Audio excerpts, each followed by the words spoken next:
देखो राजनीतिक व्यवस्था कैसा है, आर्थिक व्यवस्था कैसा है, उस समय का समाज कैसा था, उस समय का धर्म कैसा था, उस समय के लोगों का रहन सहन कैसा था, निकाल लोगे। और उसका 2-2 पॉइंट तो खोजना है, उस पॉइंट को बस आपको बस लिखते चले जाना है।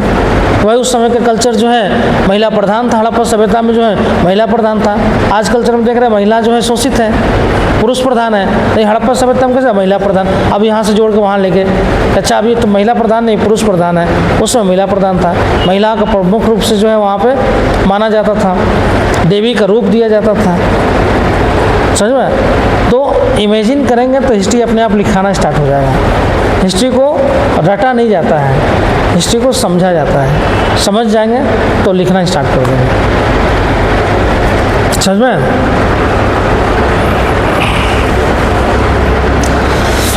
तो ये आपका जो है आर्यों की उत्पत्ति है। तीसरा जो आपका टॉपिक है, तीसरा जो टॉपिक है वैदिक सभ्यता।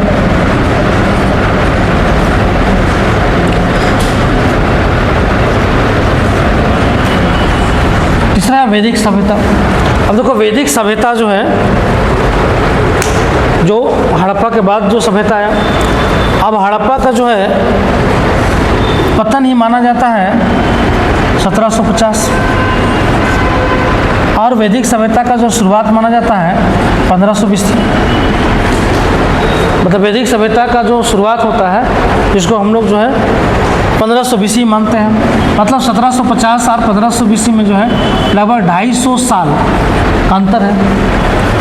इस आधार पर काट दिया जाता है कि भाई दोनों का जो 1750 तक जो है देखा जाता है कि जो है हड़प्पा सभ्यता का पतन हो चुका था, खासकर नगरीय सभ्यता का। और आर्यों का जो है प्रथम जो साक्ष्य मिलता है वो 1520 के आसपास में मिलता है आगमन का। तो 250 साल जो है दोनों के बीच में गैप था। तो कैसे माना जा सकता है कि हड़प्पा सभ्यता और जो है आर्यंस के बीच में जो है दोनों में कोई मेल जोल था या कोई संपर्क था। 250 साल बहुत होता है, हम लोग तो 70 साल में कहाँ से कहाँ पहुँच गए, नहीं 75 साल में हम लोग कहाँ से कहाँ पहुँच गए। सिंपल से बात है। आप देखोगे कि जब हम लोग का जब आज़ादी मिला, आज़ादी के समय जो हम लोग का जो भी 5 डायमेंशन में चले जाओ, जो भी इसमें राजनीतिक व्यवस्था, सामाजिक व्यवस्था, आर्थिक व्यवस्था या सांस्कृतिक व्यवस्था, उस समय का ये 5 व्यवस्था और आज के ये 5 व्यवस्था में तुलनात्मक कर लो, बहुत ज़मीन आसमान का अंतर मिल जाएगा। उस समय का राजनीतिक व्यवस्था, आज की राजनीतिक व्यवस्था, दोनों में क्या बहुत अंतर है। उस समय का आर्थिक व्यवस्था, आज का आर्थिक व्यवस्था बहुत अंतर। उस समय तो खाने का ठीक नहीं था, बोलते हैं ना घर में खुराक ही नहीं था, खाने के लिए हमको मंगाना पड़ता था। मालूम है 1950 में जो है हम लोग का स्थिति कैसा था, अंग्रेज़ों ने जो है ऐसे हालत में छोड़ दिया था कि उस समय जो है लोगों को जो है 2 वक्त की रोटी नहीं मिल पाता था। आप इतना उत्पादन ही नहीं कर पाते थे कि जो है आपका जो है खाना पूरा हो सके 1 साल का, समझ में। 1 साल का जो है आपके पास उत्पादन नहीं होता था और हमको जो है दूसरे देशों से मंगाना पड़ता था खाना पूरा करने के लिए। और उसमें ही बोला जाता था कि जो है ऑस्ट्रेलिया वगैरह, अमेरिका वगैरह से मंगाते थे। और उन लोग जो है कौन सा गेहूँ भेजता था मालूम है, जो सूअर खाता था वो गेहूँ भेज देता था हम लोग के यहाँ, ये स्थिति था। और वो भी पूरा नहीं, वो भी जो है बेमन से जो है लोग खाते थे, समझ में। तो ये स्थिति था, इतना उत्पादन ही नहीं हो पाता था कि जनसंख्या को खिला सके। आर्थिक व्यवस्था उसी तरीके का था, समझ में, आर्थिक व्यवस्था उसी तरीके का, हेल्थ व्यवस्था उसी तरीके का। लोगों का 1950 में जीवन प्रत्याशा कितना था, लोगों का लाइफ इंडेक्स देखेंगे तो कितना था लाइफ इंडेक्स, 35 साल। कोई ना कोई बीमारी हो जाता था और वो मर जाते थे। एवरेज 35 साल था। आज तो आपके पास 67 साल है, 66.7% के आसपास, मतलब 67 मान लो। एवरेज 67 साल भारतीय अब जिंदा रहते हैं, उसमें 35 साल में मर जाते थे। मतलब जस्ट हम लोग डबल पहुंचा दिए हैं, ये डेवलपमेंट हुआ है, समझ में जस्ट डबल पहुंचा दिए। तो क्यों हो गया? इतने सारी बीमारियां थी, उन बीमारियों के लिए टीकाकरण किया गया। पहले तो जो है खसरा, काला खसरा है ना, हैजा में तो गाँव साफ हो जाता था। कोरोना क्या होता था? 25 से भी होता था। हैजा जो है, कोरोना कुछ नहीं था उसके सामने। एक व्यक्ति को हो जाता था ना, पूरा गांव एक बार साफ हो जाता था। बहुत मुश्किल से लोग बच पाते थे, इतना खतरनाक बीमारी, इतना तेज फैलता ही था। स्पेनिश फ्लू इस टाइप का जो है फ्लू था, वो स्पेनिश फ्लू इतना खतरनाक, मतलब 10-10 लाख है। टीबी वगैरह भी था ना, बहुत सारा बीमारी था। हाँ, तब उन सब का जो है बहुत सारी बीमारियों को रोकथाम कर दिया गया। पोलियो सोचिए ना कितना बड़ा समस्या था, जो पोलियो लगभग जो है टीकाकरण करके उसको रोक दिया गया। अब पोलियो का मामला नहीं निकल रहा है, मतलब जो नेक्स्ट जनरेशन जाएगा वो पोलियो टाइप का जो है मामला उनके पास नहीं है। पुराना जो जनरेशन वही पोलियो में था, समझ में। तो ऐसी स्थिति से जो अगर तुलनात्मक कीजिएगा तो बहुत अंतर है, सिर्फ 75 साल का अंतर है। 250 साल तो बहुत होता है। 250 साल में कितना डेवलप हो गया होगा और कितना विनाश भी हो गया होगा। हम लोग 75 साल में विनाश होना स्टार्ट हो गया नहीं, लगभग अब बारिश का पानी नहीं झेल पा रहे हम, बारिश का पानी नहीं झेल पा रहा कहीं पर भी। दिल्ली है तो दिल्ली डूब जा रहा है एक बारिश में। लखनऊ कल देखे, लखनऊ जो है पूरा डूब गया है एक बारिश में। सही बोल रहा है पूरा। और कहाँ पर भी, वो भी जो है मेन पार्ट जहाँ पे विधानसभा है वहाँ पे देखे कि योगी जी को पिछला गेट से लेकर निकाला गया है, आगे पानी भर गया पूरा। पार्लियामेंट भी, एटलीस्ट पार्लियामेंट में पानी भर गया है जो नया बना है। आज तो उसका वीडियो भी देखे कि रिलीज हो रहा है, वो भी टपक रहा है पार्लियामेंट, बाल्टी लगाए हुए नीचे, नया पार्लियामेंट हो। हाँ बाल्टी छाना हुआ था, वीडियो हम देखे सुबह में। क्या बोले? अरे यार ये तो पुराना बिल्डिंग है, ये तो पुराना है, वो नया बिल्डिंग बना हुआ है।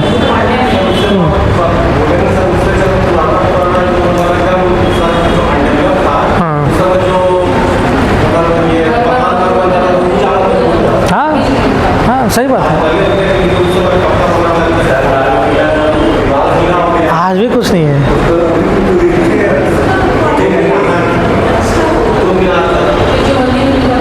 लाल किला जाओगे ना, गए हो ना, लाल किला का आज भी जो ईंटा नहीं हिल पाता है, आज भी उसका एक ईंटा नहीं हिला है। नहीं अंदर तुम जाओगे, अरे और सोचो कि उसमें सिर्फ जो है लाल बलुआ पत्थर, जो लाल बलुआ मिट्टी होता है ना, उसमें गारे का प्रयोग करके उसको चिपकाया गया है और पत्थर को काटा गया है। पत्थर को इतना बढ़िया शेप में काटा गया है, पत्थर है ईंटा नहीं है, पत्थर को इतना बढ़िया शेप में काटा गया, एक समान पत्थर ईंटा टाइप का लगेगा आपको। और समझो कि मशीन नहीं होगा, वो छेनी हथौड़ी से वो काटा गया था, समझ में। तो ये है कि जो है आज डेवलपमेंट में जो है हम लोग इतना समय में तो इतना होने लगा। अभी केरला में जो है बहुत आसान हो गया, पूरा जो है कई लोग जो है सो मारे गए हैं, पूरा केरला का वो पूरा कट के निकल ही गया है। तो इसी तरीके का है, सभ्यता खत्म हो जाता है। अब केरला में वहाँ सभ्यता था, पूरा पानी उभा गया, कहीं ना कहीं ज़मीन में गिर जाएगा। कल हम देखें बड़ा ख़राब दृश्य था, बहुत भयावह। कल देखे वीडियो में एक कुत्ता का खाली गर्दन नजर आ रहा, पूरा शरीर धंस गया, मिट्टी में दब गया, खाली गर्दन था उसका, एक नहीं दो कुत्ता का, समझ में। इतना उसका धंस गया था, और वो वहीं से भौं भौं चिल्ला रहा है। फिर बाद में एक आदमी उसको खोद के निकालने की कोशिश कर रहा था। एक आदमी का जो है, एक आदमी का सिर्फ हाथ खाली नज़र आ रहा था इतना, बाकी सब मिट्टी में दब चुका था, ज़मीन में धंस चुका था।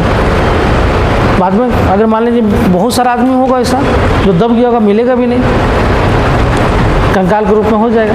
फिर मान लीजिए वो विनाश होगा, फिर कोई आएगा नया तो चेक करेगा कि भाई जो है कोई व्यक्ति था यहाँ पे, कोई चीज़ था। अब उसमें मान लीजिए घर उर बह गया, फोटो भी नहीं मिल जाएगा, कुछ बर्तन भी मिल जाएगा, यही तो होता है। और इसी चीज़ का फिर पुरातात्विक जो है साक्ष्य निकलेगा, ऐसे ही होता है। हड़प्पा में यही हुआ था, बहुत सारी चीज़ें जो मिला उसमें, कहीं चूड़ी मिला, कहीं मनका मिला, कहीं पे जो है कांसा का जो है बर्तन मिला, मूर्ति मिला, है ना, कहीं पे सेलखड़ी की मूर्ति मिला, तो ये सब मिला तभी तो हम खोज पाए और लिख पाए कि भाई ये मूर्ति मिला है, मतलब इसका प्रयोग होता था। सेलखड़ी की मूर्ति जो है प्रयोग होता था, है ना। इस तरह का जो है नगर का डेवलपमेंट हुआ था, ईंटों का प्रयोग होता था, ईंटा बनाया जाता था। तो इसी से खोजते हैं हम लोग पुरातात्विक आधार पे। तो वैदिक सभ्यता का देखेंगे तो वैदिक सभ्यता जो है 1500 ईस्वी से माना जाता है, ठीक है, वैदिक सभ्यता का शुरुआत। और वैदिक सभ्यता को हम लोग दो भाग में बांट देते हैं, 1500 BC से 1000 BC। इसको हम लोग बोलते हैं ऋग्वैदिक,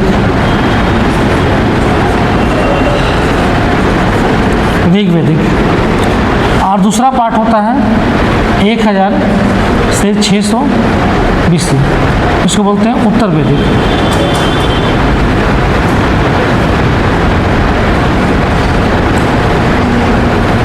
इसको बोलते हैं ऋग्वैदिक और इसको बोलते हैं उत्तर वैदिक, ठीक है।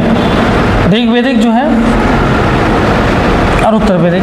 अब इसमें जो है आपकी वैदिक सभ्यता जो है ये दोनों को ले लेते हैं। वैदिक सभ्यता का जो है पुरातनता पूछा है ना, मतलब जो है इसका पुराना क्या है ना, मतलब आपको 1500 से जो है 600 ईस्वी के बीच में क्या है, यही इसका बीच का समय है, यही आपका जो है इसका प्राचीनता है, ठीक है।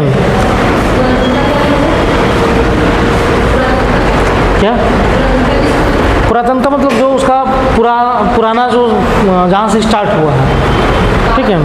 हाँ, काल नहीं बोल सकते हैं उसको। जैसे आप देखो ना, इसका जो है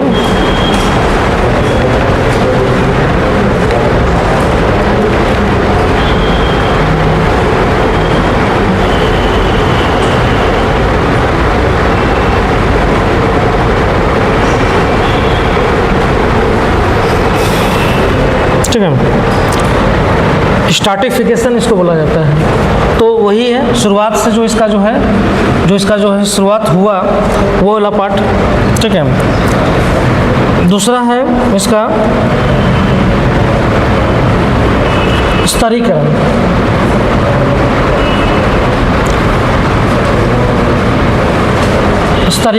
स्तरीकरण मतलब जो है इसके स्टेज को आपको बताना है। तो सिंपल सी बात है कि ऋग्वैदिक काल का स्तरीकरण जो है उसके ग्रंथों के आधार पर होता है, ठीक है। तो ग्रंथों के आधार पर जो है इसका आपको स्तरीकरण करना पड़ेगा। जैसे ऋग्वैदिक ग्रंथ है, ठीक है, ऋग्वैदिक ग्रंथ है। उसके बाद जो है ब्राह्मण ग्रंथ है, उसके बाद आर्णेयक ग्रंथ है। उसके बाद जो है उपनिषद है, ठीक है। ये क्या है, ये जो है साहित्य के आधार पर इसका स्तरीकरण है, ठीक है। मतलब ऋग्वैदिक ग्रंथ जो हम लोग शुरुआत में जो है हम लोग को जो शुरुआत में तो 3 ही मिलता है, बाद में 1 इसमें और जोड़ दिया गया। शुरुआत में 3 कौन सा मिलता है? शुरुआत में जो है 3 ग्रंथ हम लोग को मिलता है। कौन सा मिलता है शुरुआत में 3 ग्रंथ?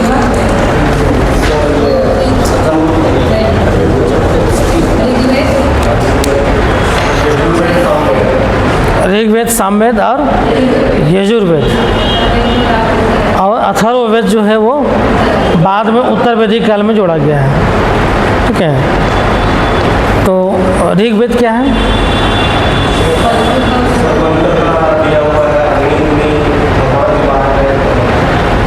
क्या है? मंत्रों का, पूरा ऋग्वेद में मंत्रों का ही जो है संहिताबद्ध दिया हुआ है ना। सारा मंत्र जो है उसमें दिया हुआ है, समझ में आया? अब मान लीजिए उसमें जो है इंद्र के ऊपर जो है कितना मंत्र लिखा हुआ है, अग्नि के ऊपर कितना मंत्र है, वरुण के ऊपर कितना मंत्र है, ठीक है। सब मंत्रों के बारे में जो है जितना मंत्र है उन सब का जो है आपको ऋग्वेद में मिलता है। उसी मंत्र को जो है ऋग्वेद में जो मंत्र दिया गया है उसी मंत्र को जो है आगे चलकर क्या है सामवेद मतलब जो है गाने के रूप में, है ना। सामवेद मतलब उसी मंत्र को आप गाने के रूप में जो है यूज कर लो, समझ में? गाना के रूप में गा लो। तो मान लीजिए कि हम लोग सिंपल पढ़ लिए, मान लीजिए कि अगर मान लीजिए हनुमान चालीसा है तो हम लोगों ने सिंपल बोला, जय हनुमान ज्ञान गुण सागर जय के पुस्तक, तो हम लोग को जाकर सिंपल बोल दिया। अब उसको गाने के फॉर्म में गाना है, मतलब और उसको बढ़िया बनाना है, तो उसी को हम लोग फिर गाने के फॉर्म में हम लोग गा देते हैं, समझ में। तो उसमें क्या होगा, राग आ गया, समझ में। और यजुर्वेद में क्या हो गया, गाना और मंत्र दोनों साथ में चलता है। कभी यज्ञ वगैरह देखे हो, यज्ञ वगैरह में मंत्र भी बोला जाता है और गाना भी होता है, दोनों, मतलब गाने के फॉर्म में भी बोलते हैं और मंत्र भी पढ़ते हैं, दोनों में काम करते हैं, समझ में। तो दोनों को फॉर्म में वो चलता है। अथर्ववेद में क्या हो गया कि क्योंकि उसी में सारा कुछ दिया हुआ है, अथर्ववेद में जो है स्पेशली जो है अंधविश्वास, जादू टोना, है ना, जादू टोना, अंत जो है अंधविश्वास चीज टाइप की चीज़ें, या जो है राजा के बारे में, या जो है राजा की शक्ति के बारे में, या फिर कुछ बहुत सारे यज्ञ के बारे में, या फिर मान लीजिए कि जो है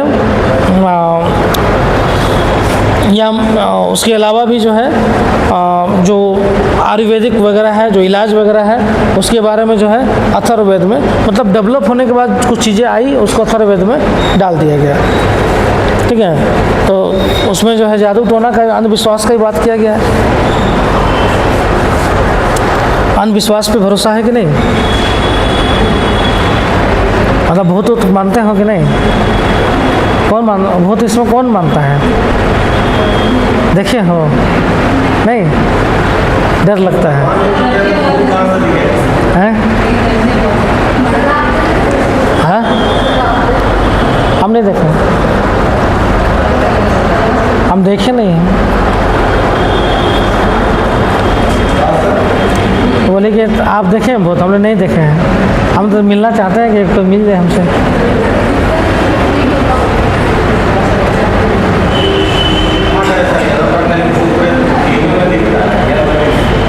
भूत ऊत का जानते कॉन्सेप्ट जो है ना बड़े खतरनाक बनाया हुआ है, भूत प्रेत का कॉन्सेप्ट बहुत खतरनाक बनाया गया है।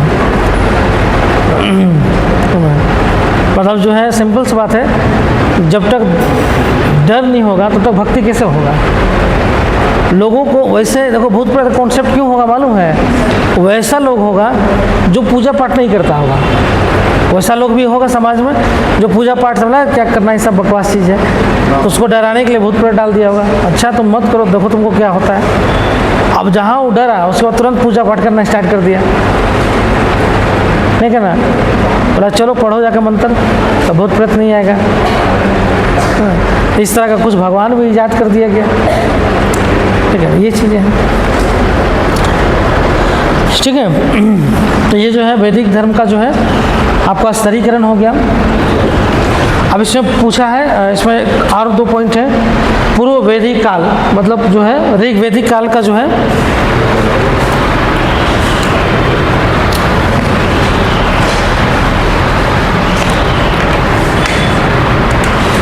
इसमें जो है ऋग वैदिक काल,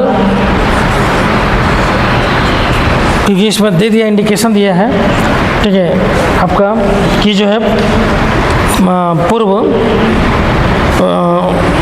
काल के दौरान, मतलब पूर्व काल ऋग्वैदिक काल के दौरान समाज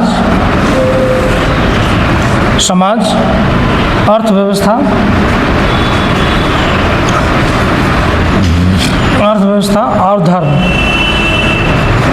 इन तीनों चीज़ों को जो है आपको बताना है, ठीक है।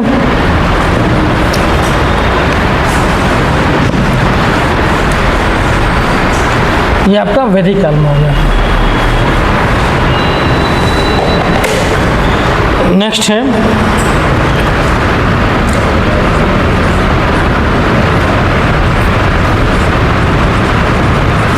लिच्छवी और उनका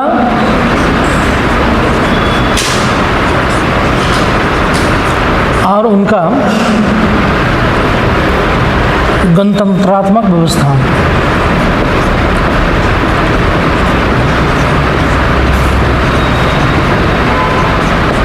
इसमें सिंपली है कि लिच्छवी राज्य के बारे में आपको बताना है और उनका जो गणतंत्रणीय व्यवस्था था उसके बारे में बताना कि कैसे जो है, क्योंकि माना जाता है कि जो है पूरा विश्व का पहला जो है गणतंत्रीय व्यवस्था जो है लिच्छवी गणराज्य माना जाता है। ठीक है। उसके बाद नेक्स्ट है आपका 5वां में जो है मगध साम्राज्य है। मगध साम्राज्य है ना। और मगध साम्राज्य का जो है इसमें उदय एक क्वेश्चन पूछ चुका है, मगध साम्राज्य को उदय। ठीक है। 6ठा में जो है मौर्य है। मौर्य जो है साम्राज्य है। ठीक है। 7वां में जो है कुषाण है। ठीक है। 8वां में गुप्त है। और 9वां में जो है हर्षवर्धन है। हर्षवर्धन है। ठीक है। और दक्षिण भारत से, क्योंकि भारत में 2 भाग में है, दक्षिण भारत से चोल और दूसरा जो है पल्लव। ठीक है। इतना ही जो है साम्राज्य आपको पढ़ना है, समझ में। साम्राज्य में हम लोग जाएंगे मगध साम्राज्य, मौर्य साम्राज्य, कुषाण, गुप्त, हर्षवर्धन, चोल और पल्लव। इतना ही साम्राज्य आपको पढ़ना है। ठीक है। अब जो कि मौर्य साम्राज्य है, कोई भी साम्राज्य है तो 5 डायमेंशन में पढ़ेंगे हम, सिलेबस में भी लगभग वही है। ठीक है। अब सिलेबस में कहीं इंडिकेट कर दिया है, जैसे मौर्य साम्राज्य है तो उसका साम्राज्य विस्तार दे दिया है, मौर्य साम्राज्य का कलिंग युद्ध और इसका प्रभाव दे दिया है। ठीक है। अशोक का धम्म नीति दिया है, विदेश नीति, कला और स्थापत्य का मौर्य काल के दौरान विकास। ठीक है। मतलब अगर हम देखें मौर्य काल में जो है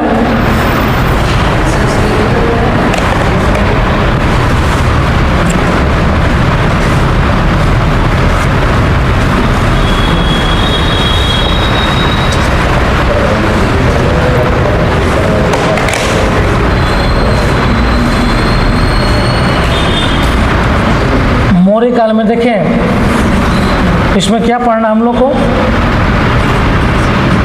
साम्राज्य विस्तार। तो साम्राज्य का विस्तार मौर्य काल का कैसे हुआ। दूसरा कलिंग युद्ध,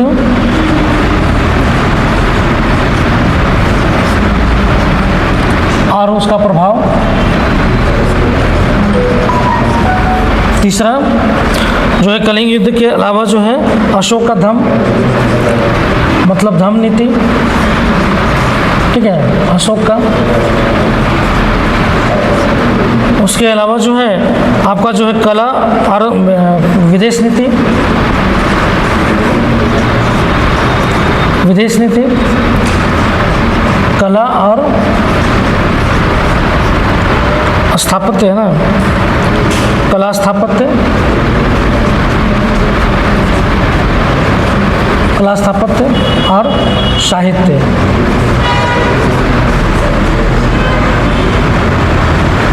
साहित्य नहीं है इसमें, कला स्थापत्य है।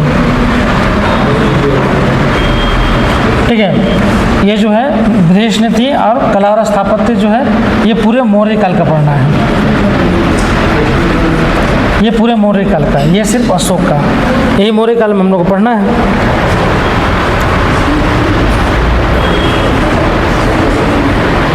ठीक है।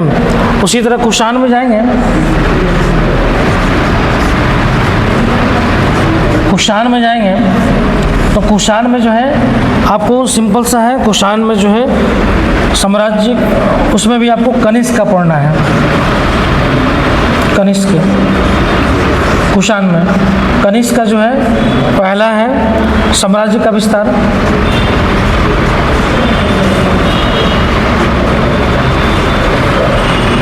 साम्राज्य का विस्तार। ठीक है। दूसरा धार्मिक नीति,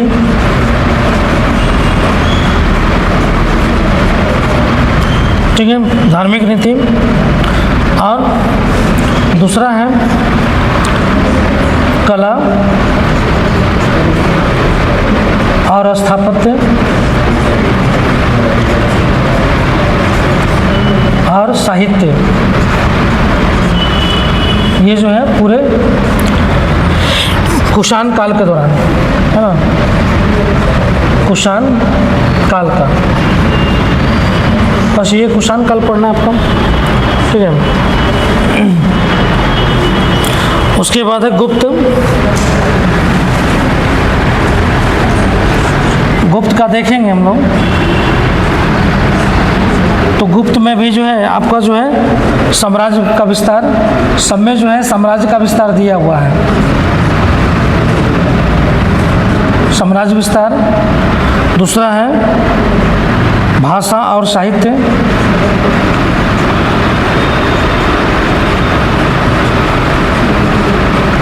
भाषा और साहित्य। तीसरा है कला तथा स्थापत्य, कला और स्थापत्य।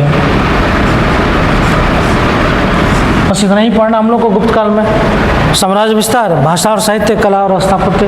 गुप्त में ही 3 टॉपिक हम लोग को पढ़ना है, ज़्यादा नहीं है, ठीक है। दूसरा है हर्षवर्धन, ठीक है। सिंपल सा एक ही चीज़ का पढ़ना है, सांस्कृतिक उपलब्धियाँ।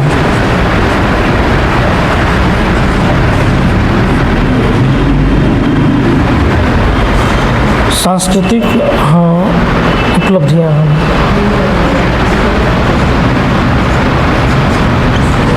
है ना, कल्चरल जो अचीवमेंट है वो उसका जो है हम लोग को पढ़ना है।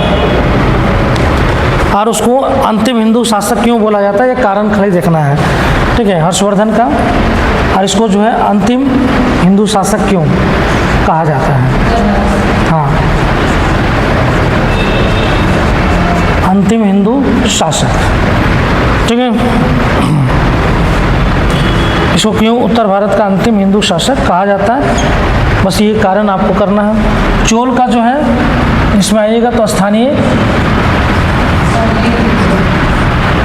स्वशासन, क्या बोले, ठीक है, स्थानीय स्वशासन चोल का। और जो है एक्चुअली चोल का जो है प्रशासन ही है पूरा पूरा, एक चीज तो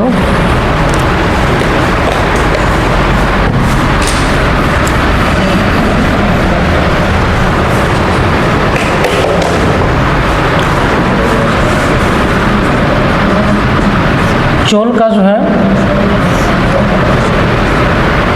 चोल का अगर देखेंगे समुद्री गतिविधियाँ,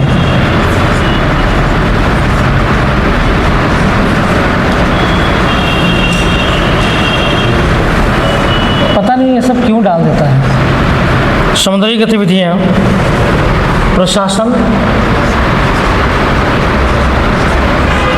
स्पेशली जो है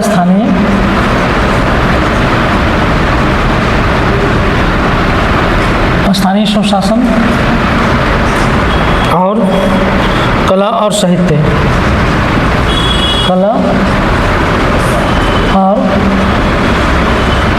साहित्य, ये चोल का है। और पल्लव का जो है 2 ही पढ़ना हम लोग को, पल्लव की जो है सिर्फ सांस्कृतिक उपलब्धियाँ।